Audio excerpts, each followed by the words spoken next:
선택의 순간이 되면 판단의 기준이 되는 것들이 있습니다. 물건을 살 때에도 기준이 되는 것이 분명히 있습니다. 어떤 사람은 물건을 살 때에 가격을 중요하게 생각하는 사람이 있는 반면에 또 어떤 사람은 성능을 중요하게 생각하기도 합니다. 또 어떤 사람들은 다른 사람들이 이 물건을 어떻게 평가했는지를 유심히 살펴보기도 하고, 또 어떤 사람들은 브랜드 가치를 유심히 살펴보고는 합니다. 각자 가지고 있는 판단의 기준을 따라서 자신의 행동을 결정해서 물건을 구입하곤 하지요. 이러한 것은 단순히 물건을 구입하는 것에서만 나타나는 것은 아닙니다. 가만히 살펴보면 우리가 무엇인가를 선택할 때에는 분명히 어떠한 기준을 가지고 선택하는 것들을 보게 됩니다. 오늘 하루를 살아가실 때도 아마 선택의 순간들이 있으셨을 겁니다. 하다못해 오늘 수요 성령 기도회를 올 것인가 말 것인가에 대한 선택의 기로에도 놓이셨었겠지요. 오늘뿐만이 아니라 일주일의 삶을 가만히 살펴볼 때에도 분명히 선택의 순간들은 우리 가운데에 있으셨을 것입니다. 그때에 무엇을 따라서 결정하고 무엇을 따라서 행동으로 옮기셨습니까? 사람들은 각자의 가치 기준을 따라서 판단하고 결정하고 행동에 이르게 됩니다. 다른 사람이 이목을 중요하게 생각하는 사람들은 내가 이렇게 결정을 하면은 이 사람들이 어떻게 반응할까를 생각해서 그것을 따라서 움직이고, 가족이 자신의 삶의 가치 기준에 있어서 가장 중요하다 싶은 분은 가족이 어떻게 생각할까에 따라서 움직입니다. 간혹 가다가 자기 자신을 매우 중요하게 생각하는 사람은 주위의 시선도 아랑곳하지 않고 그냥 자신의 마음이 가는 대로 행동하는 사람들도 분명히 있습니다. 그러나 그리스도인들은 분명한 가치 기준을 가지고 이 땅을 살아가야 할 것입니다. 오늘 말씀은 우리가 이 땅을 살아갈 때에 그리스도인으로서 무엇을 따라 살아가야 할지를 분명하게 제시해 주고 있습니다. 오늘 16절 말씀은 이렇게 이야기합니다. 내가 이르노니 너희는 성령을 따라 행하라. 바울 사도가 갈라디아 교회 성도들에게 편지를 쓰면서 그들에게 행동의 기준이 될 것을 제시하는데, 그것은 바로 성령을 따라 행하라는 것입니다. 바울 사도는 갈라디아 교회 성도들 향하여서 성령을 따라 행하라라고 분명하게 권면하고 있습니다. 바울이 성령을 따라 행하라라고 하는 이유가 분명히 있습니다. 그럼 성도들이라면 잊지 않고 기념하는 날들이 며칠 있습니다. 보통 기념하는 날들은 예수님과 관련된 날들을 많이 기념하지요. 예수님이 탄생하셨던 성탄절을 기념합니다. 예수님이 십자가에 달려 돌아가셨던 그 고난주간과 성금요일을 지키지요. 그리고 예수님께서 부활하신 날인 부활주일도 우리는 지킵니다. 그러나 우리가 잊지 않고 기억해야 하는 날이 하루 더 있습니다. 무슨 날이냐면 성령 하나님께서 우리 가운데에 오신 날입니다. 지난 주일이 성령 강림 주일이었습니다. 혹시 알고 계셨습니까?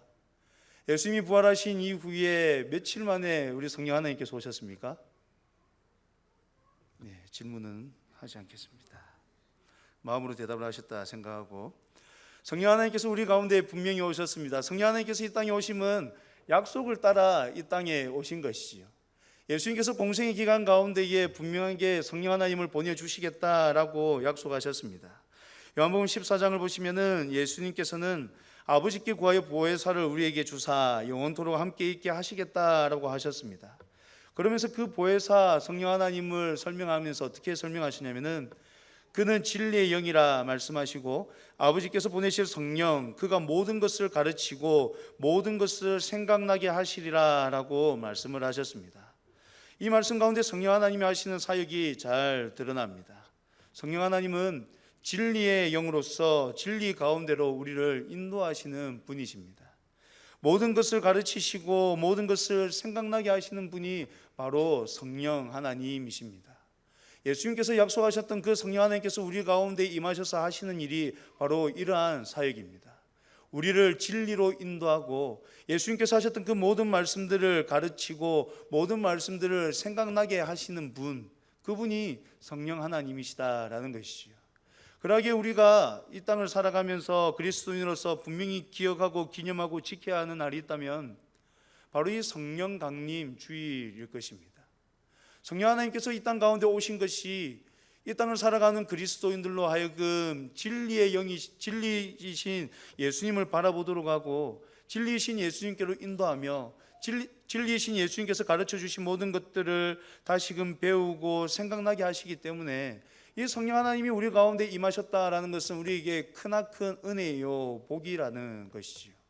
그래서 오늘 바울 사도도 갈라디아 교회 성도들을 향해서 이렇게 이야기하고 있는 것입니다. 너희는 성령을 따라 행하라 라고 말씀하는 것이죠. 성령 하나님께서 진리의 영이시고 모든 것을 가르치시고 모든 것을 생각하시는 분이시기 때문에 그 성령 하나님을 따라 행하라는 것입니다. 사랑하는 성도 여러분, 우리는 예수 그리스도를 믿어 구원에 이르게 되었습니다. 구원에 이른 우리에게는 성령 하나님께서 함께 하십니다. 구원을 확증하시는 분이 성령 하나님이시기 때문에 우리가 구원받음과 동시에 성령 하나님은 우리와 함께 하십니다. 성령 하나님께서는 우리와 내주하시며 우리를 인도하시는 분이십니다. 그러기에 이 성령 하나님께서는 우리와 늘 동행하십니다. 그렇기에 우리는 이 성령 하나님을 따라 나아가면은 참으로 진리의 말씀을 따라 살아갈 수 있고 진리이신 예수 그리스도를 온전히 바라보며 그렇게 살아갈 수 있게 되는 것입니다. 오늘 말씀은 이 진리의 영이신 성령을 따라 행하라라고 이야기하면서 이 성령을 따라 행할 때 우리에게 어떤 일이 일어날지를 설명해 주고 있습니다. 먼저 성령을 따라 행할 때 우리는 육체의 욕심을 이루지 않습니다. 우리 16절 말씀 함께 한번 읽어보도록 하겠습니다. 16절입니다. 내가 이르노니 너희는 성령을 따라 행하라. 그리하면 육체의 욕심을 이루지 아니하리라. 그럼 구원함을 받은 우리가 거룩하여져서 아무런 유혹도 받지 않고 살아갈 수 있다면 얼마나 좋겠습니까? 그러나 우리가 이미 경험하고 있는 바와 같이 우리는 똑같이 많은 유혹들을 받으면서 살아가고 있습니다. 오늘 본문 19절에서 21절에는 육체의 일들이 나옵니다. 음행, 더러운 것, 호색, 우상숭배, 주술, 원수 맺는 것, 분쟁, 시기, 분냄, 당짓는 것, 분열함, 이단, 투기, 술취함, 방탕함과 또 그와 같은 것들이 나옵니다. 여러분, 이 모든 것들로부터 어떻게 자유하십니까? 방금 읽어드렸던 것들을 들으실 때에 나는 이것으로부터 온전히 자유하다라고 생각이 드셨습니까? 19절에서 21절에서 이러한 것들이 육체의 일이다라고 소개하고 있는 것들이 분명히 있는데 여러분, 이러한 것들로부터 분명히 자유하고 계십니까? 음행, 더러운 것, 호색, 우상숭배는 그나마 저희가 하지 않는 것 같이 보일 수도 있습니다.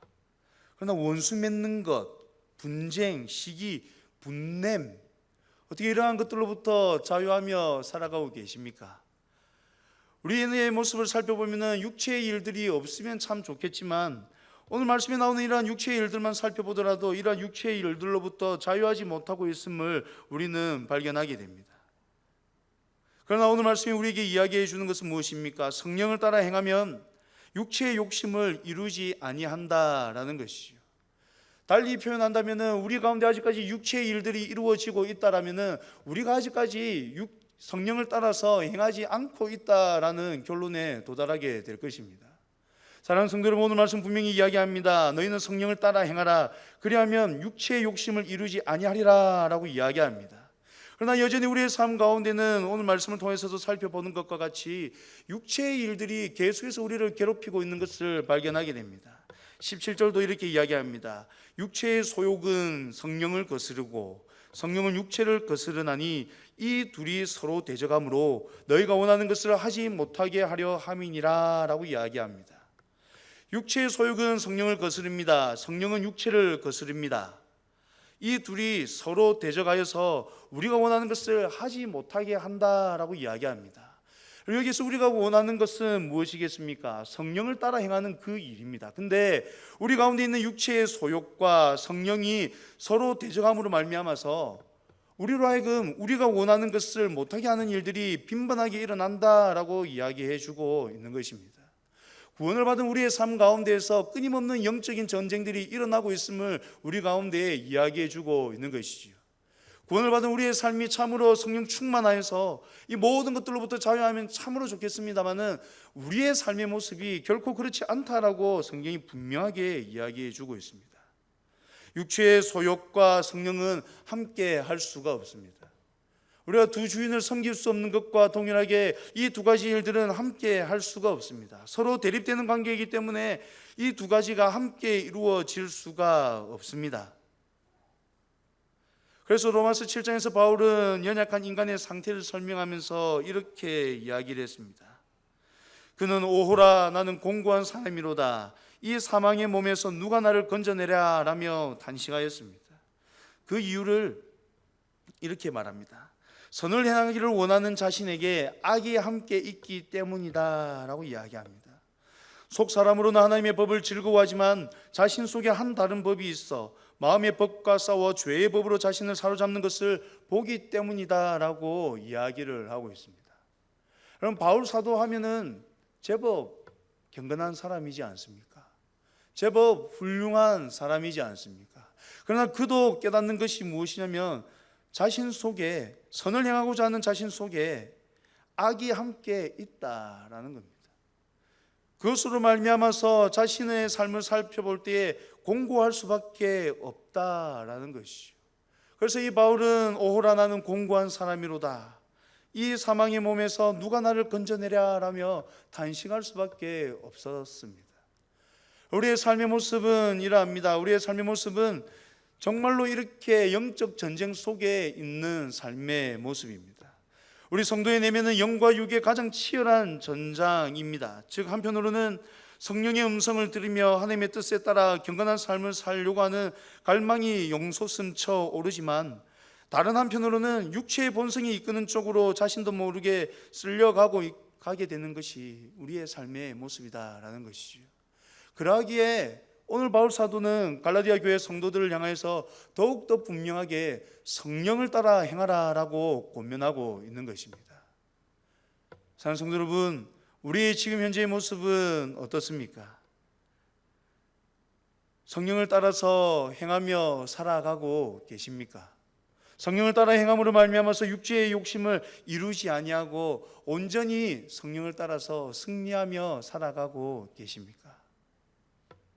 바라기는 우리 하늘섬교회 성도님들은 정말로 성령을 온전히 따라 행하심으로 말미암아서 육체의 욕심으로부터 자유함을 누리며 나아가시는 성도님들이 되시기를 간절히 소망합니다. 또한 오늘 말씀은 우리가 성령을 따라 행할 때에 율법 아래에 있지 않게 된다라고 이야기해 주고 있습니다. 우리 18절 말씀을 함께 한번 읽어보겠습니다. 18절입니다. 너희가 만일 성령의 인도하시는 바가 되면 율법 아래에 있지 아니하리라. 그럼 이 말은 복음을 영접한 성도는 이제 성령의 인도하심을 받게 되었기 때문에 더 이상 율법의 속박을 받지 않는다라는 말입니다. 성령의 인도하심을 받는다라는 것은 성도의 자발적인 순종을 내포합니다. 이러한 순종은 바로 그리스도를 믿는 믿음에서 비롯됩니다. 그래서 성령의 인도를 받는 자들은 그러한 믿음을 온전히 소유한 자이기 때문에 율법 아래에서 노예의 신분에서 벗어나 아들의 명분을 얻고 하나님의 아들이 될 수가 있습니다. 그래서 바울은 로마서 8장 14절에서 무릇 하나님의 영으로 인도함을 받는 사람은 곧 하나님의 아들이라고 선언하기도 하였습니다. 그럼 율법 아래에 있다는 것은 율법이 제한하는 어떤 상황 아래에 구속되어 있는 것을 표현하는 것입니다. 그럼 율법이 무엇입니까? 율법은 죄와 사망의 법입니다. 그것은 율법으로 인해 죄가 죄로 드러나게 되고 그 죄로 말미암아 우리는 죽을 수밖에 없기 때문입니다. 그러기에 바울은 로마서 7장에서 율법을 이야기하면서 율법이 죄는 아니지만 율법으로 말미암지 않고는 내가 죄를 알지 못하였으니 곧 율법이 탐내지 말라 하지 아니하였더라면 내가 탐심을 알지 못하였으리라 라고 이야기하였습니다. 이처럼 율법은 우리로 하여금 우리 안에 있는 죄를 바라보게 합니다. 이러한 가운데 더 큰 문제는 우리의 수고와 노력으로는 그 죄의 문제를 결코 해결할 수 없다라는 것이죠. 그러니 율법 아래에 있다라는 것은 참으로 안타까운 상황입니다.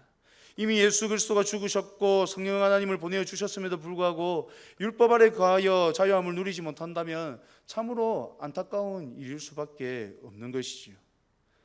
여러분, 지금 우리의 상태가 어떠한지를 분명하게 알아야 됩니다. 율법이 이미 주어진 것이기 때문에 율법 아래에 있는 것이 우리에게 무슨 상관이 있느냐라고 이야기하면 결코 되지 않습니다.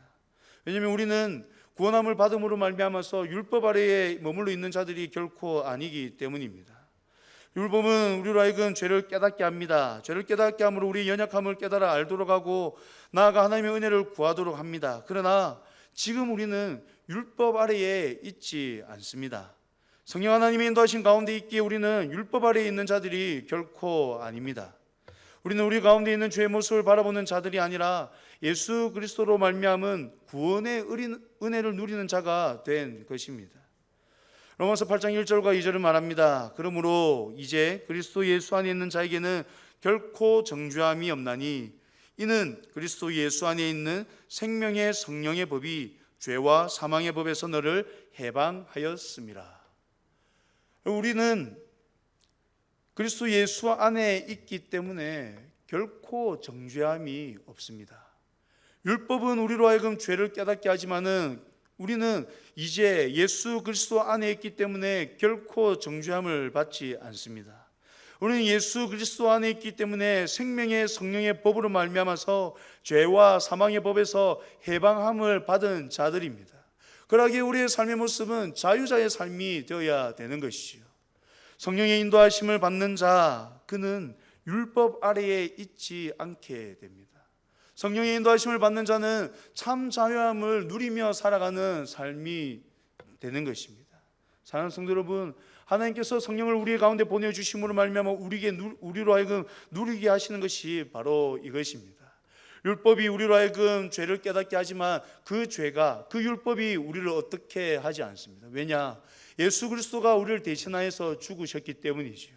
성령 하나님께서 그것을 확증하시고 생명의 성령의 법이 죄와 사망의 법에서 우리를 해방하셨기 때문입니다. 그러기에 우리는 이 성령의 인도하심을 받음으로 말미암아서 율법 아래에 있지 아니함을 깨닫고 더욱더 자유자로서 나아가야 되는 것입니다. 바라기는 우리 하늘심교회 모든 성도님들이 참 자유를 누리며 나가시는 성도님들이 되시기를 간절히 소망합니다. 고린도후서 3장 10절은 이렇게 이야기합니다. 주는 영이시니 주의 영이 계신 곳에는 자유가 있느니라. 성령의 자유하심을 풍성히 누리면서 살아가시는 우리 모든 성도님들이 되시기를 간절히 소망합니다. 또한 우리는 성령을 따라 행할 때에 성령의 열매를 풍성히 맺으며 나아갈 수가 있습니다. 우리 22절과 23절의 말씀을 함께 읽어보겠습니다. 오직 성령의 열매는 사랑과 희락과 화평과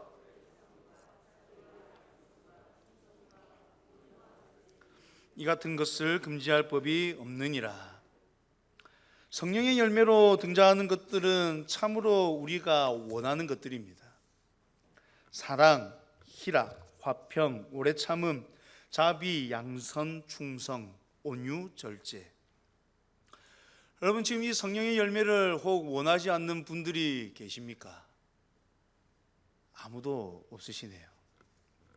이 성령의 법은 누구나 다 원하는 것입니다. 그러나 여러분, 이것을 우리가 스스로 맺으려고 한다면 어떨 것 같습니까? 여러분, 사랑을 하려고 많이 애써 보셨지 않습니까? 가족 간에서, 부부 간에 사랑을 하려고 얼마나 많이 애를 쓰셨습니까? 사랑하여 결혼하였으나 그 사랑은 지금까지 잘 유지되고 있으십니까? 자녀를 출산하고 그 자녀가 얼마나 사랑스러웠습니까? 이 자녀를 향한 사랑은 확실히 아버지보다는 어머니의 사랑이 더 큰 것 같습니다. 아무래도 10달 동안 품고 있어서 그런지 대체적으로 좀 그런 것 같습니다. 어떻습니까? 근데 자녀를 향한 사랑은 어떠십니까? 미운 3살, 미운 4살 보내실 때에 어떠셨습니까? 저희 집에 미운 4살이 하나 있습니다. 네, 밉습니다. 어찌나 때를 많이 쓰는지요. 어찌나 많이 우는지요. 태어날 때는 참 사랑스럽고 아이고 좋다 이랬는데 노력만으로는 안 되는 것 같습니다. 가족 간의 사랑도 그렇습니다. 희락, 화평, 오래 참음, 자비, 양선, 충성, 온유, 절제 이러한 것들도 마찬가지입니다. 우리가 참으로 원하지만은 이러한 것들 우리가 수고하여 얻으려고 한다면 결코 얻을 수 없습니다. 삶 가운데 참으로 원하지만 이거 되지 않습니다. 공동체 안에서 이러한 일들이 분명히 있어야 되고 이러한 열매들이 나타나야 되지만 되지 않습니다. 하려고 노력하면 노력할수록 오히려 힘에 부치는 것을 느낍니다. 그러나 오늘 말씀하는 이 성령의 열매는 우리의 노력으로 맺어가는 것이 결코 아닙니다. 그럼 성령의 열매는 성령을 따르는 결과로서 주어지는 것입니다. 마치 요한복음 15장에서 예수님께서 나는 포도나무요 너희는 가지라, 그가 내 안에 내가 그 안에 가면 사람이 열매를 많이 맺나니 나를 떠나서는 너희가 아무것도 할 수 없음이라 라는 말씀과 같습니다. 무엇인가를 열심히 수고해서 얻어야 하는 것이 아니라 성령을 따라 행할 때에 자연스럽게 주어진다라는 것입니다. 우리가 그토록 원하고 우리 공동체에 있기를 원하는 이 모든 열매들이 성령 안에서 행할 때에, 성령 안에 거할 때에 이 열매들이 주어진다라는 것이죠. 그러기에 우리가 성령 안에 머물러 있다면은, 우리가 성령의 인도하심을 따라서 살아가고 있다면은 이러한 열매들이 우리 가운데에 나타나야 하는 것입니다. 이러한 열매들이 맺힘에 있어서 가로막는 것은 그 무엇도 없습니다. 23절에 분명히 이야기합니다. 이 같은 것을 금지할 법이 없느니라. 금지할 법이 없다라는 것은 달리 표현하면 반드시 맺힌다라는 것입니다. 우리가 성령을 따라 행하기만 한다면, 우리가 성령의 인도하심을 따라서 살아가기만 한다면 이러한 열매들이 우리의 삶 가운데 분명히 나타나게 된다라는 것이죠. 우리의 수고와 노력으로 얻어지는 것이 아니라 그냥 맺히는 겁니다. 우리에게 허락하여 주신 그 성령 하나님을 따라 행하기만 하면은 이러한 열매들은 우리의 삶 가운데에 맺히게 됩니다. 우리의 삶에는 어떠한 열매가 있습니까? 마태복음 7장에는 열매를 이야기합니다. 열매로 그들을 알지니 이러므로 그들의 열매로 그들을 알리라. 우리에게는 어떠한 열매가 맺혀 있습니까? 22절과 23절에 나오는 성령의 열매들이 맺혀가고 있습니까? 만약 우리의 삶 가운데 이러한 열매들의 모습이 부족하다면 우리는 우리의 삶을 다시 한 번 더 되짚어 볼 필요가 있습니다. 왜냐? 이러한 열매들은 성령을 따라 행할 때에 자연스럽게 맺히게 되는 것이기 때문입니다.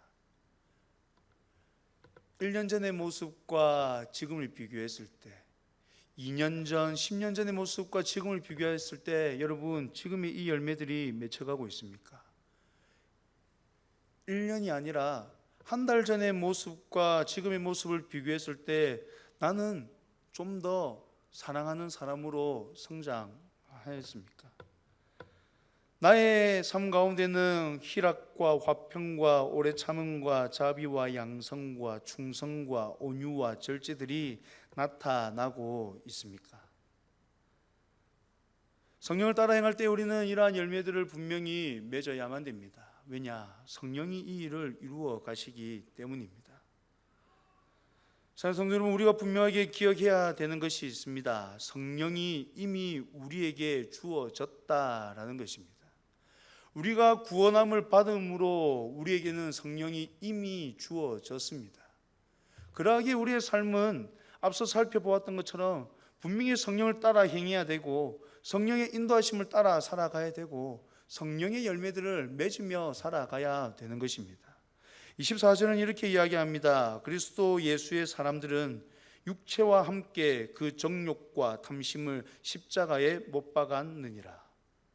그럼 성령과 함께 살아가는 우리의 삶의 모습이 이렇습니다. 우리는 그리스도 예수의 사람으로서 육체와 함께 그 정욕과 탐심을 십자가에 못 박은 자입니다. 옛 사람이 이미 죽었다라는 것입니다. 이제 우리는 새 사람이 되었다라는 것이죠. 에베소서 4장에서는 우리를 향해서 너희는 유혹의 욕심을 따라 썩어져가는 구습을 따르는 옛 사람을 벗어버리고 오직 너희의 심령이 새롭게 된 하나님을 따라 의와 진리의 거룩함으로 지으심을 받은 새 사람을 입으라 라고 말합니다.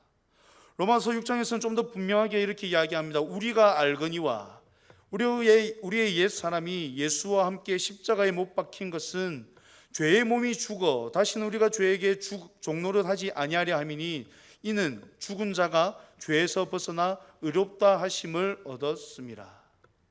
또 우리가 너무나도 잘 아는 말씀 갈라디아서 2장 20절은 이렇게 이야기합니다. 내가 그리스도와 함께 십자가에 못 박혔나니 그런즉 이제는 내가 사는 것이 아니요 오직 내 안에 그리스도께서 사시는 것이라. 이제 내가 육체 가운데 사는 것은 나를 사랑하사 나를 위하여 자기 자신을 버리신 하나님의 아들을 믿는 믿음 안에서 사는 것이라. 그럼 성경은 예수님의 십자가에 달려 돌아가심을 말하면서 우리도 그와 함께 죽었다라고 이야기를 합니다. 육체의 길을 따라서 살아가야 되는 우리의 모습, 죽었다라는 것입니다. 육체의 일을 행하던 우리의 옛 모습, 예수 그리스도가 십자가에 못 박힘과 함께 우리도 죽었다라고 분명하게 이야기하고 있습니다. 이미 죽은 우리는 육체의 일을 따라 살아갈 수 없는 자입니다. 할 수 없는 자가 되었습니다. 그럼에도 불구하고 지금도 아직까지 우리 가운데 육체의 일이 있다면, 육체의 일을 따라서 살아가고 있다면, 육체의 일들이 일어나고 있다면 우리의 삶을 다시 한 번 더 정확하게 되짚어 볼 필요가 있는 것이지요. 우리의 옛 사람은 분명히 십자가에서 예수님께서 달려 돌아가실 때에 함께 못 박혔습니다. 우리는 분명히 십자가에서 함께 죽었습니다. 그러하기에 우리는 옛 사람을 따라서 살아가는 사람이 아니라 새 사람을 입어 살아가는 자가 되었습니다. 새 사람은 성령의 인도하심을 따라 살아가는 사람입니다. 성령의 인도하심 가운데에 순종하며 나아가는 사람입니다. 성령은 우리로 하여금 자발적 순종으로 이끕니다. 우리 가운데 거룩한 부담감을 허락하여 주시고 우리 가운데 옳은 길들을 이야기해 주시고 보여주심으로 말미암아 자발적으로 순종하여 따라가도록 하고 있습니다. 성령 하나님께서 우리 가운데 이 일을 행하고 계십니다. 성령 하나님께서 우리를 인도하고 계시고 성령 하나님께서 우리를 따라오라라고 계속해서 강권하고 계십니다. 성령 하나님께서 우리 가운데 이 열매들을 맺어가고 계십니다. 여러분, 우리가 기억하고 우리가 집중하고 우리가 바라보아야 하는 것은 바로 이 성령 하나님입니다. 멀리 계신 성령 하나님이 아니라 우리 가운데 거하시는 성령 하나님, 내주하시는 성령 하나님께 집중해야 합니다. 성령 하나님께서 이미 우리 가운데 오셨습니다.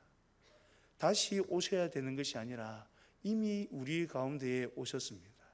이미 우리를 이끌고 계십니다. 이미 우리 가운데에 성령의 열매들을 맺어가고 계십니다. 우리 가운데에 성령의 열매가 맺히는 일들이 더디게 일어난다 할지라도 성령 하나님께서 그 일을 이루어가고 계십니다. 이제 우리가 해야 하는 일은 이 성령 하나님께 온전히 집중하는 것입니다. 이미 죽은 우리가 육체의 일 때문에 어떻게 할까 갈팡질팡해야 되는 것이 아니라 이미 우리는 죽었기에 우리 안에서 역사하시는 그 성령 하나님께 집중하여서 그 성령 하나님을 따라 살아가면 되는 것입니다. 바라기는 성령 하나님께서 이끄시는 이 자발적 순종으로 나아가서 하나님께서 우리에게 원하시는 참된 삶의 열매들을 맺으며 나가시는 우리 성도님들이 되시기를 간절히 소망합니다.